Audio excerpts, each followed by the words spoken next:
This is a new episode from your podcast, My Little Journey to Success podcast. As always, we're gonna read some pages from our book, The Compound Effect, and we're gonna dig to it and take some nuggets or some point of view that I will share with you.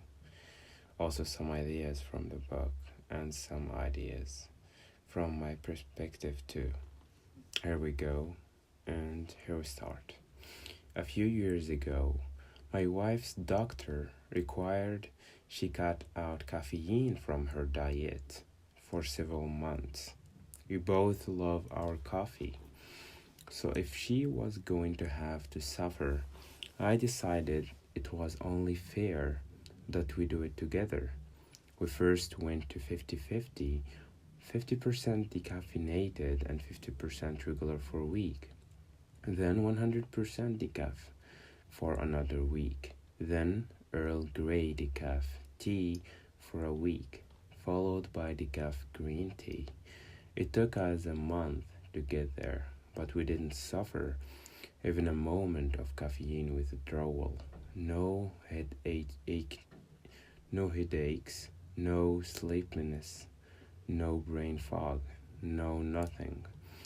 However, if we had gone cold turkey, well, I shiver at the thought. 5. Jump in. Not everyone is wired the same way. Some researchers have found that it can be paradoxically easier for people to make lifestyle changes if they change many bad habits at once. For example, pioneering cardiologists Dr. Dean Ornish found he could reverse people's advanced heart disease without medication or surgery with dramatic lifestyle changes. He discovered they often found it easier to say goodbye to almost all their bad habits at once. He enrolled them in a training session where he substituted a very low-fat diet for their fat and cholesterol-rich fare. The program included exercise, getting them off their couches and walking or jogging, as well as stress reduction techniques and other heart-healthy habits. Amazingly, in less than a month, these patients learned to let go of a lifetime of bad habits and embrace new ones. And they went on to experience dramatic health benefits after a year as a result. Personally, I find this to be the exception, not the rule, but you'll have to figure out the strategy that works best for you. When I was a kid, my family camped at a little known spot called Lake Rollins. The lake situated not far from the Sierras in northern California and fed from glaciers that melt from atop the mountains of Lake Tahoe. The water's ridiculously cold. Every day we were there, my dad insisted that I water ski in the polar pond. All day, I would be quietly anxious about the dreaded call to go in. I loved to water ski. I just hated getting in the water. A slight conflict of interest because, of course, there was no separating one from the other. Dad makes sure that I never missed my turn, sometimes by actually physically throwing me in. After a dozen or so excruciating seconds of near hypothermia, I always found the water refreshing and rejuvenating.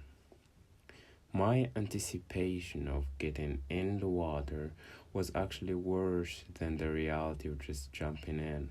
Once my body acclimated, water skiing was a blast, and yet I went through this cycle of dread and relief each and every time. That experience isn't unlike suddenly dropping or changing a bad habit. For a short while, it may feel excruciating or at least quite uncomfortable, but similar to the body adjusting to a changing environment through a process called homeostasis. We have a similar homeostatic ability to adjust to unfamiliar behavior changes, and usually we are able to regulate ourselves physiologically and psychologically to the new circumstances quite quickly. Sometimes wading in won't do. Sometimes you really do have to jump in full force. Ask yourself now, where can I start slow and hold myself accountable? And where do I need to take that bigger leap? Where have I been avoiding pain or discomfort? When I know deep down that I'll adapt in no time if I just go for it. One of my former partners have a brother who was a beer guzzling, bar brawling, life of the party alcoholic. He drank at lunch, dinner, after dinner, and all weekend long. One day he was at a weekend for a former college roommate when he saw his friend's brother, who was 10 years older than both of them, but looked 10 years younger. He watched the man dance, laugh, and play during the wedding, exuding a vitality he hadn't felt in many years. He made a decision on the spot that he would never touch a drop of alcohol again. Cold turkey, that was it. Never touch it, never again. And he wasn't, or he hasn't since now, some 15 years later. When it comes to changing bad habits at home, I'm a toe deeper. But in my professional life, I find that taking the big plunge is far more effective, whether committing to a new business or dealing with potential new clients, partners, or investors. Toe dipping usually doesn't cut it. Each time I think of Lake Rollins and know it will be painful at first, but I remember that within a little time it will be exhilarating and well worth the temporary discomfort. Run a vice check.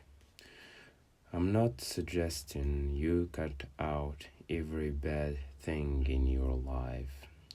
Most everything is good in moderation, but how can you tell whether a bad habit is becoming the boss of you? I believe in testing my vices. Every so often, I go on a vice fast. I pick one vice and check to be sure I'm still the alpha dog in our relationship. My vices are coffee, ice cream, wine, and movies. I already told you about my ice cream obsession. When it comes to wine, I want to be sure I'm enjoying a glass and celebrating the day, not drawn in a bad mood. About every 3 months, I pick one vice and abstain for 30 days. This probably stems from my Catholic Lent upbringing. I love proving to myself that I'm still in charge. Try this yourself.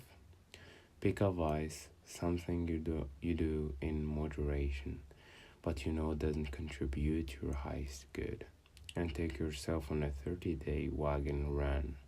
If you find it seriously difficult to abstain for those 30 days, you may have found a habit worth cutting out of your life. Game Changers: 6 techniques for installing good habits.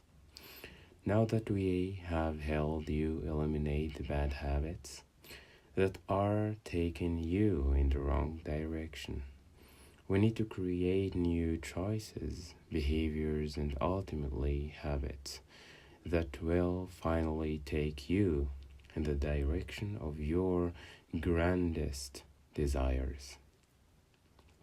Eliminating a bad habit means removing something from your routine. Installing a new, more productive habit requires an entirely different skill set. You're planting the tree, watering it, fertilizing it, and making sure it's properly rooted. Doing so takes effort, time, and practice. Here are my favorite techniques for putting good habits in place. Leadership expert John C. Maxwell said, "You will never change your life until you change something you do daily. The secret of your success is found in your daily routine."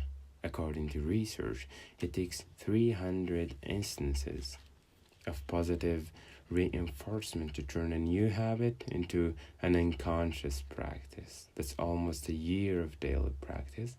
Fortunately, as we talked about earlier, we know we have a much better chance of cementing a new habit into our lives after 3 weeks of diligent focus. That means that if we bring special attention to a new habit daily, for the first 3 weeks, we have a far better chance of making it a lifelong practice.